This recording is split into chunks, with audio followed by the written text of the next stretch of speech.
entenc que el Max s'obstaculitzi davant d'un llibre de poemes, s'obstaculitzi amb dedicatòries i pròlegs i epílegs i agraïments, però ell és solter i ara ja el marit ja veurà el valor que té molt rendiment que se'n pot treure de dedicatòria. Entenc que obstaculitzi la lectura del poema que ell està una cosa que li interessa. Bé, jo us parlaré dels poemes breument perquè això es fa llarg. Això és de fet no és pròpiament un llibre de poemes, és un poemari, és un recull de poemes, perquè no hi ha cap tema central sobre el qual vagi desenvolupant-se ni la trama ni res,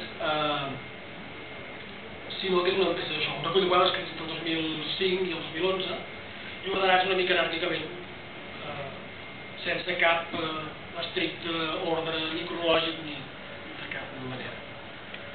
Finalment sí que, però un cop ordenats, un cop fixats i impresos, sí que han acabat tenint una forma, un volum que, per explicar-vos-ho, intentaré pensar dividir-ho en 3 parts, perquè pot ser que segons els temes que tracta el llibre tinguin aquestes parts, que serien una primera part formada per poemes més filosòfics, existencialistes, aquests que pregunten d'on venim, on anem, per què no es pot fumar.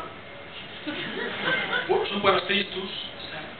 Després hi ha una segona part en el llibre, localitzat a la part al mig del llibre, de poemes dedicats a la dona i a les complexes derivades, un univers fascinant i impenetrable.